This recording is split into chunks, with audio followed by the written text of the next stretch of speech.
Hello? Hi, can I speak to Anthony? Yeah, this is Anthony. Hey, Anthony, how are you? This is Jubal from Brooke and Jubal in the morning. What? My name is Jubal. I host a morning radio show. It's called Brooke and Jubal in the morning. So I'm on the phone. Also, Brooke is here. Hey, Anthony. And Jose is also here, too. He's on the phone, too. So you got three of us on the phone with you right now, Anthony. Okay. Okay. What is this about? Well, we actually got an email from one of our listeners who was trying to get in contact with you. What is this? I'm confused. I'm sorry. Well, we do a segment on our show. It's called the Second Date Update. So you recently went out with a girl named Allie. Allie? Yeah. And Allie emailed us because you're not calling her back. Right. Yeah. Right. That was not a good experience with that person. Really? Whoa. Wait, she said you took a phone call outside and then, bailed, like something could have been really wrong. She was worried about you. Yeah, I felt really bad. I felt really, guilty, and so I had to bail. I'm sorry. That was not for me.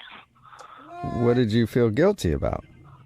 Well, I don't even know, what you know or what she told you or what. Well, she told us that you guys met on the bus. First of all, weird. Okay, weird that you're taking the bus. It's not weird. Just Jubal thinks that. But she told us that you guys met on the bus and then you went to a shooting range. And in the middle of that, you took a phone call and then were nervous and left and haven't talked to her. It wasn't my idea to go to the shooting range, though. So you didn't like the shooting range? Well, parts of the shooting range were not for me. But how is Like that the bathrooms her are fault? dirty, or what do you mean? Like, what part didn't you like? Okay, so we were at the shooting range and we shot some bullseyes, and she was helping me, and that was all right. That was fine. And then there were the silhouettes of people, and we shot some of those. That was fine too. Mm-hmm. Then they had this papered picture of a deer to shoot, and I don't know. I love animals, and she was just it was right there, and she was like, "Come on, do it!" To shoot this. I know it's not a real deer, but it was just she got me to shoot it, and I just felt immediately just so bad, just not good at all. Oh, that's really sweet. You felt bad shooting a fake deer silhouette? It wasn't a silhouette. It was a picture. It was looking at me. I could see its eyes. So you shot Bambi, Sweetheart. and you felt bad.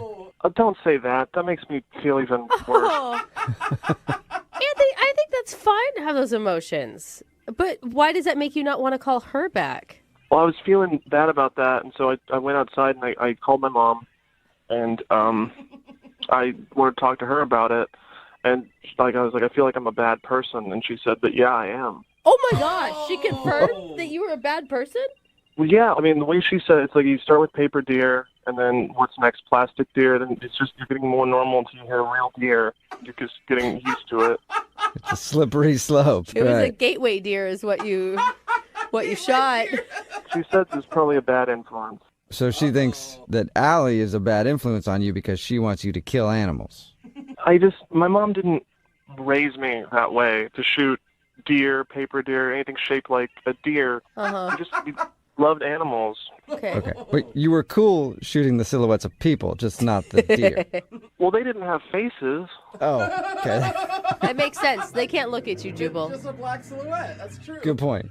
Honestly, maybe it's just the way I was raised, but I think shooting a deer would hurt me more than shooting a person. Okay. Okay. Why didn't you just tell her that? Well, she was so into it. She was excited. I came back. She shot the deer more. That must have been just horrible for you. She just couldn't stop shooting the deer. She was really into it. Oh my God.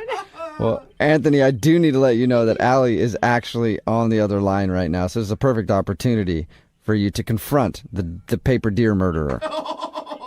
She's on the phone? Hi, right now? Anthony. Oh. Why didn't you tell me she was on the phone? I'm sorry, Anthony. Short memory. I forgot that she was there. So yeah, she's there and wants to talk to you. Yeah. Hey. Why didn't you just tell me? I don't know. I didn't even know that I'd have to talk to you again. I didn't think this would happen. Well, yeah, I mean, but it's healthy to talk things out, if I'd known that the animal thing was really going to upset you, we didn't have to shoot that. We could have stuck with bullseyes the whole time. I mean, I just didn't know that.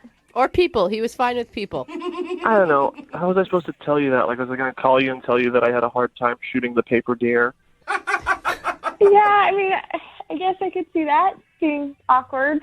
I think the hardest part of that conversation would have been saying, I had a hard time shooting the paper deer, and then I had to call my mom about it. It's funny. I mean, it's just a paper deer. It's not even like you shot the real thing. I mean, come on. It's not the big deal. It is a big deal. It had eyes. It could see me. And you know what? I mean, no matter what your mom says, I'm not a bad influence on you. I'm helping toughen you up. Don't talk about my mom, okay? You don't know what my mom knows. So, did Mommy help you get over everything after you got back from the shooting range?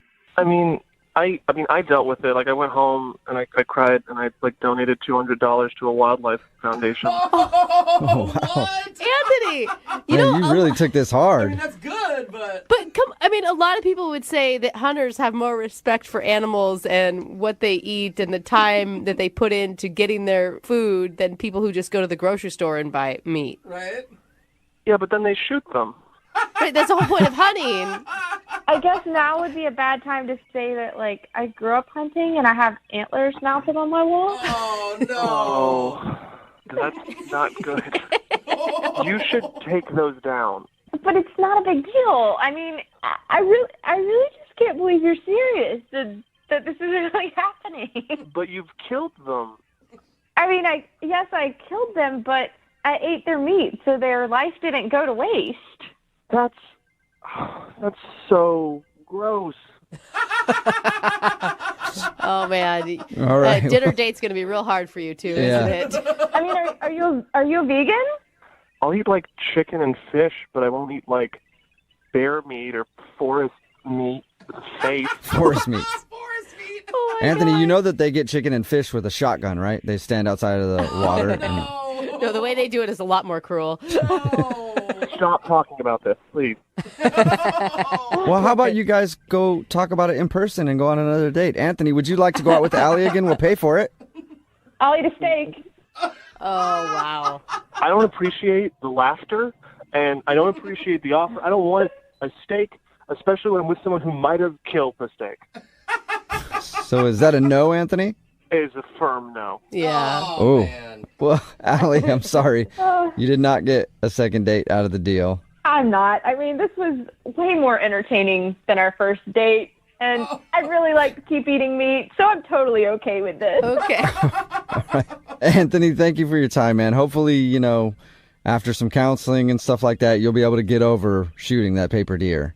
I mean, it's going to be hard to forget, like it's stuck in my memory, but, I mean, I just have to find somebody who believes the same things I do. I think you already found her. I think her name is Mom. So I think you're good.